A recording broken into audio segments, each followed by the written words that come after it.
Oh boy, we're live. What's up, everyone? Aaron Nagler here with Cheesehead TV, coming to you live on Tuesday morning for some Packers Daily Chat. Obviously, the NFL world has been consumed by Patrick Mahomes and the contract extension he signed with the Kansas City Chiefs. Basically, my entire Twitter feed, I'm sure yours as well, has been just one pontification after another about the deal, what it means for Kansas City, how it breaks down, how much money he's going to make. And look, I know we're all very educated when it comes to NFL contracts, and we know most of the money that we see thrown around, the amounts, etc., the breakdowns really kind of fade away over time. The nitty-gritty of the actual contract gets looked at, and I am certain that after, I know this is an extension, they touted as a 10-year thing. He had 2 years remaining on his current deal. They extended that, etc.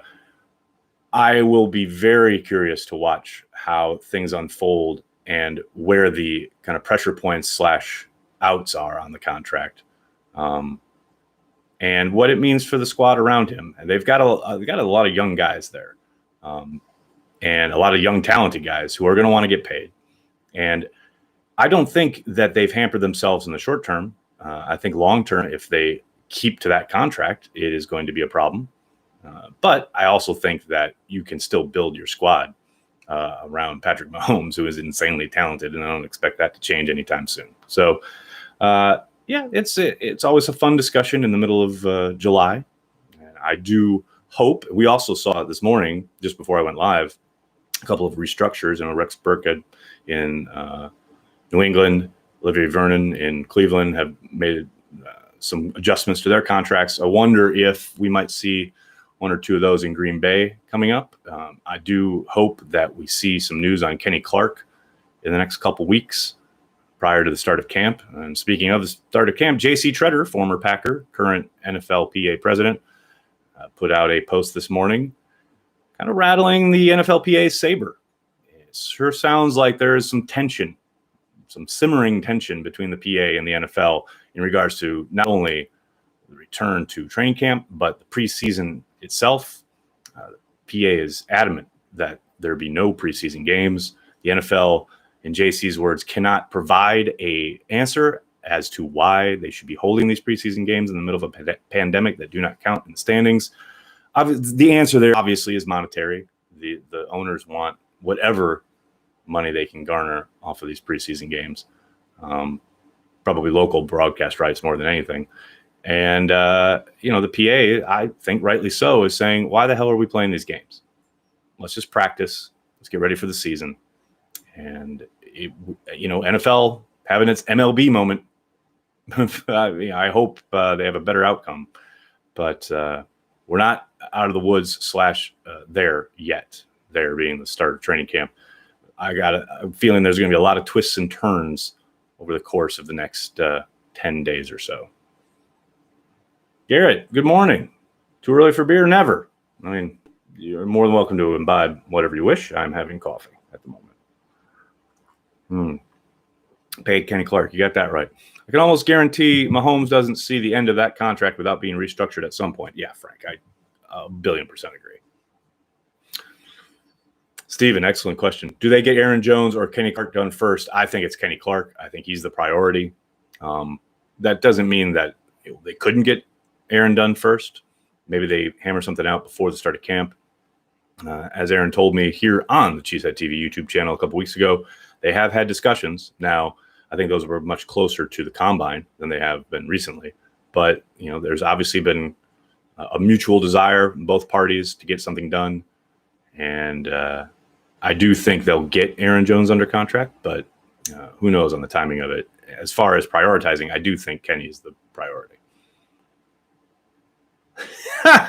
Corey, what do you do for a living, Mr. Fletch? I'm a shepherd. Do you own rubber gloves? I lease with an option to buy. Daniel, good question. Will the defense be better than the offense this year? Well, I mean, that really depends on the metrics you're using and what your lens, the lens you're looking through, right? I just want the defense to improve from where it was last year. I have no idea if it'll be better than the offense per se. I do wonder how consistent the offense can be and how efficient it can be, because we saw at times last year the offense was really humming. When it was humming, it was downright deadly and really productive. But then nearly every single game, they had stretches where they just couldn't get out of their own way and really didn't produce and weren't efficient. So if they continue down that path, then I think, yeah, there's a chance the defense could be better than the offense. I think we all know where the defense's weaknesses lie. There's no question that they feasted off turnovers last year and were very good in the red zone. And if you just do those two things, you're going to win a lot of football games. And if they can continue that and then improve on early downs, especially against the run, the defense has a chance to be something pretty special. The problem, of course, is, and we've talked about it a lot here, is what has changed. It's not like there's been a huge influx of talent like there was 2 seasons ago. Even one major key piece hasn't been added. I mean, they've added guys, obviously, but I don't think you look at any one of those additions and say that's a field tilter, that's a game changer. And I understand there are, reasons behind it. There's definitely financial concerns, especially when you look at the guys like Kenny Clark, Aaron Jones, probably David Bakhtiari, maybe Kevin King, all needing to get paid. Well, you can't go hog wild. So I get that. But the improvement is going to have to come from within. Guys like Kingsley Keke are going to have to step up. And the defense, I do think will be better. How much better? Is it better than the offense? Ask me again after we've seen at least just a modicum of live snaps, which hell may not be till week 1 the way this is going. I just want the defense to get aggressive. Danny, I agree. And it's funny because the age-old joke is like when coordinators get hired, especially on the defensive side of the ball, it's always, we're going to be multiple, we're going to be aggressive. Aggressive is always the word you hear from defensive guys. And we've heard it from Mike Pettin. But then throughout last season, you saw so much just a lot of passiveness on early downs. Not a ton of pressure calls, even run blitzes. I just really kind of read and react stuff. And I contend that he does need to get a bit more aggressive. And I don't want to be that guy at the end of the bar going, they need to blitz more, because obviously it's never that simple. But I do think he has to be a bit more aggressive on early downs and try to dictate a little bit more to opposing offenses. Because last year, especially against the better quarterbacks, QBs who have been in the league for a while and know what they're looking at, just the worst probably case. I think the clearest case of that was the game out in Los Angeles against the Chargers. Phillip Rivers just absolutely put on a clinic as far as walking up to the line of scrimmage, seeing what they're in, making a call and an adjustment, and then going to town. Now, obviously not every single play was successful, but by and large, he did a great job of getting them into something that could take advantage of what he saw pre-snap. That's got to change. If you want to be a championship defense, you've got to be able to disguise a little bit better than that. Frank, thanks for the super chat. Do you see the Packers using more RPOs in the game plan, considering how uncomfortable Rodgers seemed running the concepts? Well, they've got another year. They've got a year now under their belt of running it. It is noticeable how they kind of went away from the RPO stuff as the year went on. It was hard to watch early on in that first month. I don't think they'll, quote unquote, get away from it. I think it'll always be part of this offense. I would be very interested to see a breakdown once Jordan Love takes over. I think you'll see a lot more of it. That's the offense that Jordan Love, basically grew up in, much more so than Aaron Rodgers has. That's a very new thing for Aaron in the breadth of his football career. But I don't think it'll disappear. Now, will they use more of it? I don't know. I think you'll see a sprinkling of RPO each week, but that's about it. Carrying the G here in Scotland. What's up, Robin? Good morning from New York. How are you? Do you see DeGuara at fullback this year? Damn, not as a strict fullback. I am interested to see if they even carry one on the squad because they have so many versatile guys like DeGuara and Sternberger can play back there. We saw that down the stretch last year. But, I think he'll play all over. I do think we'll see him as an H-back, as an up-back sometimes with a running back in the backfield. But I don't think they'll utilize him as a fullback, so to speak. William, thanks for the super chat. I'm excited to see Gary in year 2. I am too, man. I tell you what, I know he keeps posting these workout videos, and you guys know I've talked about it. Workout videos and I just, not that we don't get along, it's just they don't excite me because everyone's working out. But, you look at his tape last year and you see the raw talent. You see the strength. You see the speed. If that guy can put it together, and, a lot of this is going to be down to Mike Smith, the outside linebackers coach, trying to unlock that potential. But, man, there's a lot there to be excited about. He needs a couple counter moves. But, yeah, I think especially on obvious passing downs, you like the potential there. And I thought he held up pretty damn well against the run last year, and I would like to see him utilized more on early downs for that reason. Now, I know that means taking one of the Smiths off the field, but you got to keep those guys healthy too. I'm all for it.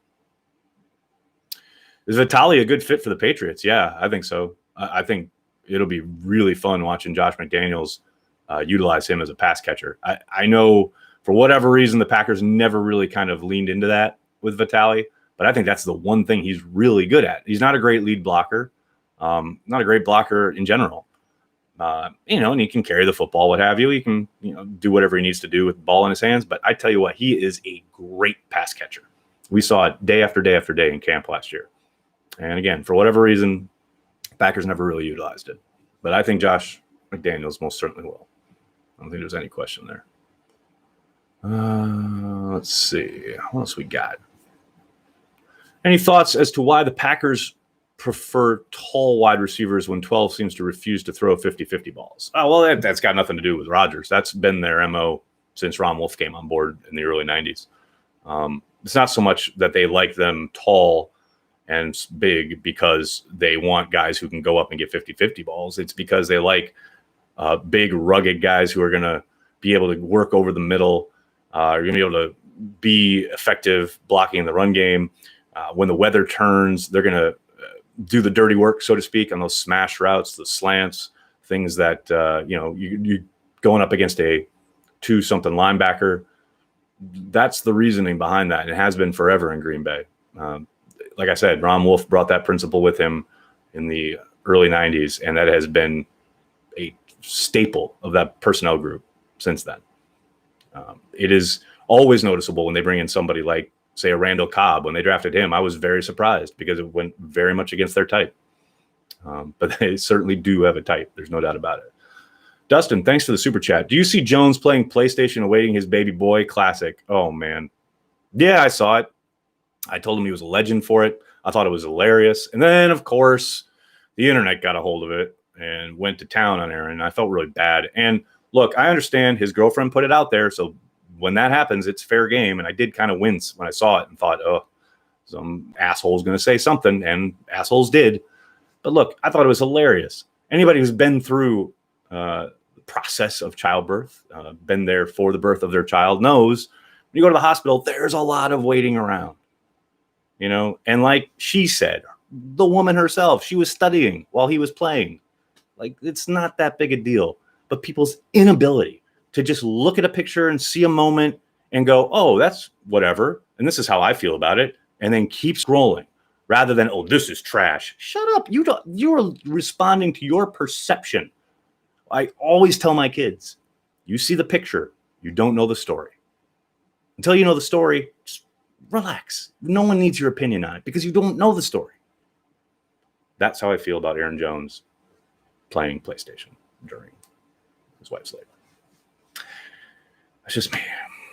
Like the video, people. William, yeah, thanks, buddy. Yeah, hit like and hit subscribe while you're at it. Good Lord. Let's see what else we got. Pump the brakes when it comes to workout videos. We all lost our ish when we saw MVS work out with Randy Moss, and it's not like MVS had a 1,300-yard season. Yeah, I mean, again, great story, great stuff for the offseason, great fodder, but ultimately doesn't mean a whole lot. Everyone's working out. I thought I saw something like Save the Kettle of Fish. Is there something going on there? I know that's one of your top game-watching spots. Yeah, Garrett, check out the video. We got the video here on the YouTube channel. In fact, I'll put it up right now. Yes, Kettle of Fish has a GoFundMe because they are in dire straits. They have been closed because of the pandemic since What's up, everyone? Well, that's me. Here. They've been close since St. Patrick's Day, and they need our help. They're about a little over halfway to their goal. If you watch that video, and in the description of the video, there's a link to the GoFundMe. Let me see. Just because you see the picture doesn't mean you know the story. Facts, Samuel. Thank you. Exactly. Let's see. What else we got? Morning Nags. Stoked these are back. What does it mean for Love to miss preseason games? Jitsu, I think it means they'll definitely be keeping 3 quarterbacks. I can't imagine going into the season with no preseason snaps, which is looking likely, and having him back up Aaron Rodgers. I mean, I don't think there's any question there. Now, I do think he'll probably be inactive most weeks if they do carry 3. But, it'll be interesting to see because, look, I know the players are pushing for no preseason games. I'm sure coaches hate that idea for this very reason. They got a lot of young guys that they got to get in line and get in shape and get game ready. And I know practice is the best kind of teacher and the best way to develop. But, game situations, game speed, etc. I know coaches like it. They like it as an evaluation tool. And if it's not there at all, Jordan Love, it'd be very, very surprising if he's even active on game days. Are you going to cover the corona fuck-ups that happen in NBA and MLB? No, I talk Packers. But I will say this. The Brewers, I have a friend who's a trainer with the Brewers, and they are an absolute machine. Their protocols are incredible. And it is absolutely insane what the hoops they're jumping through to make sure that basically that they stay healthy and ready and, available, ready for go time when they take on the Cubs in a couple weeks.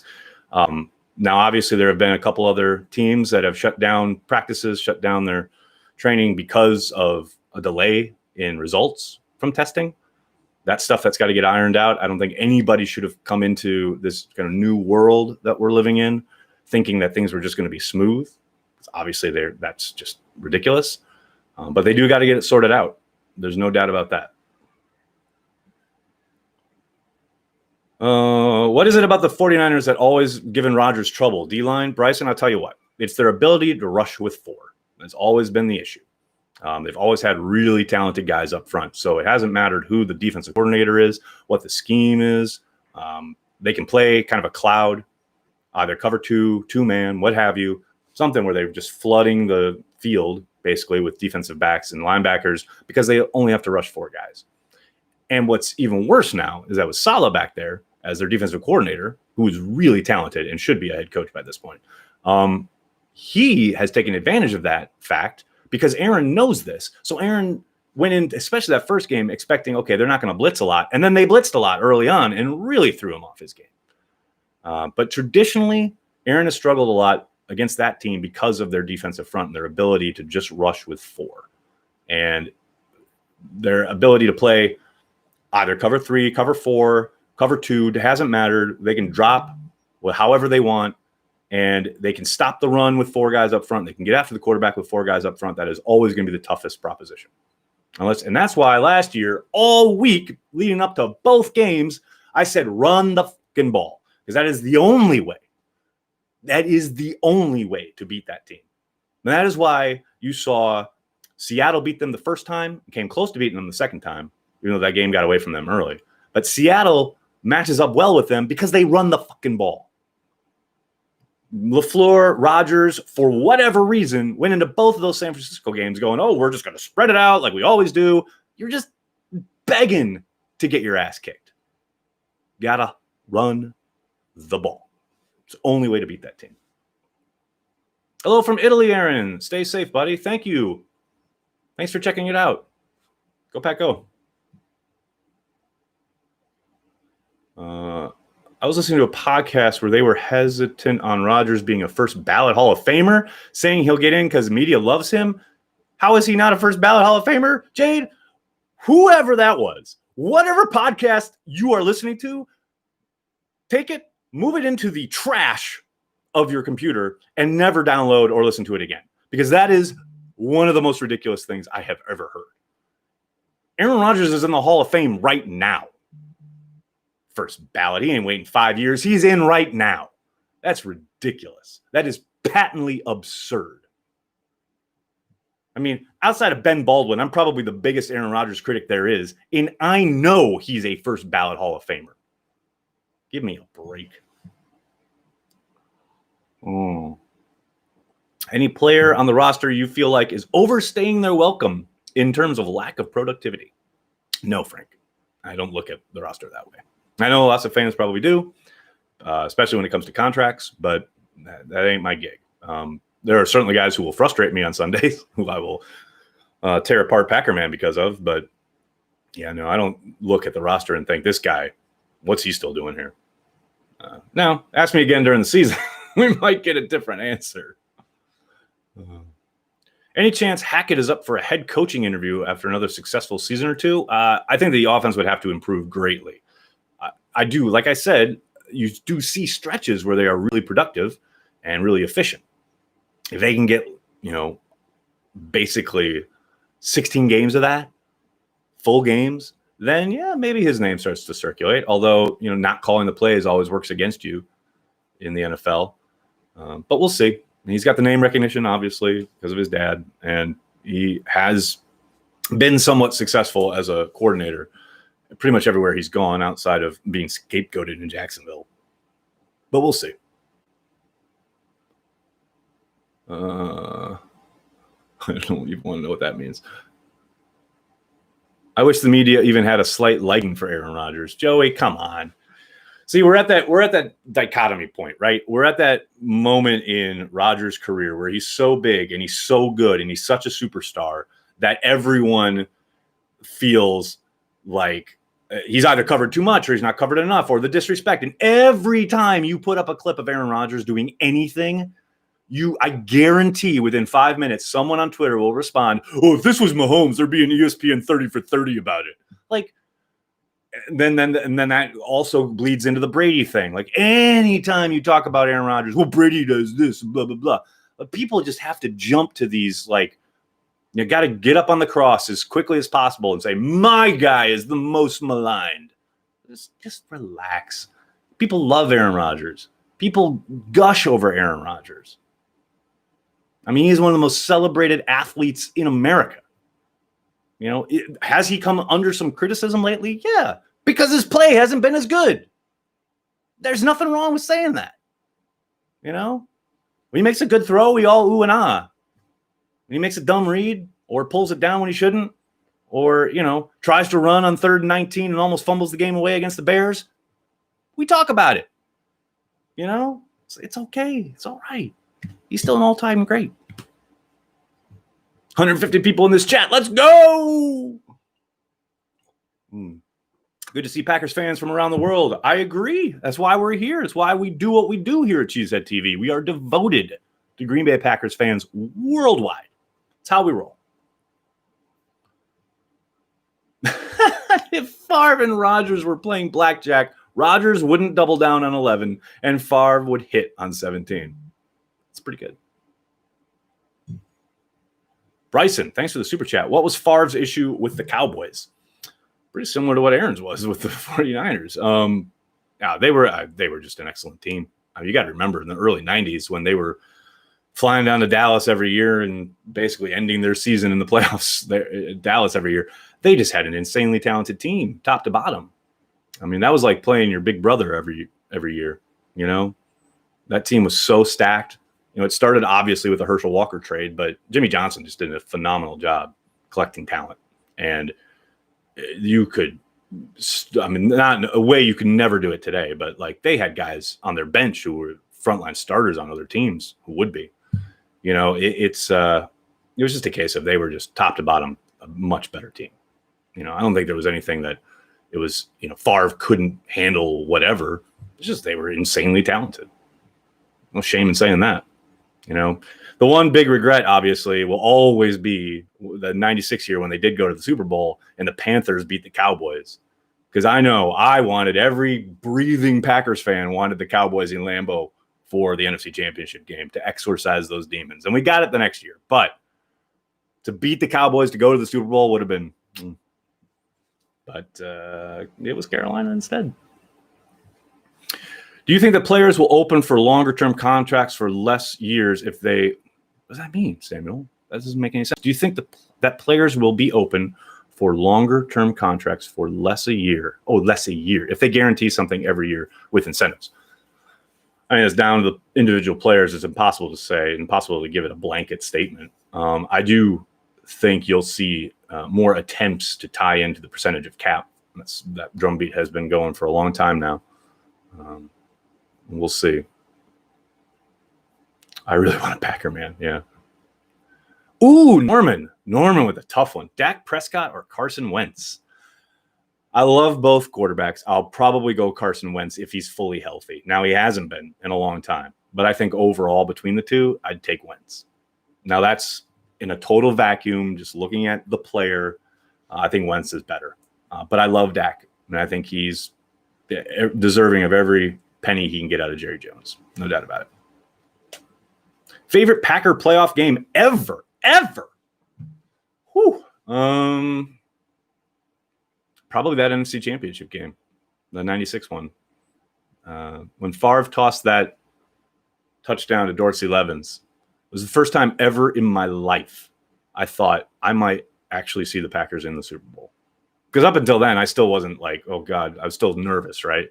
But then he hit that pass, and Levens is that moment, it was like, the Packers might go to the Super Bowl.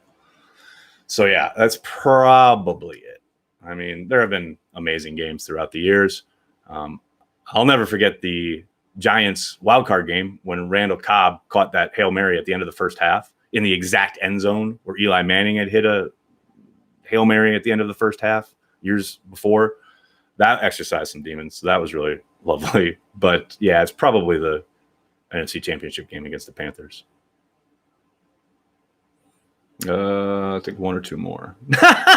Patrick Mahomes or Taysom Hill? That's a tough one. I'm going to have to think about that. Do you think LaFleur has what it takes to get the most out of Jordan Love? That's $1 billion question, right? I mean, obviously Mark Murphy does. That's why he hired the guy.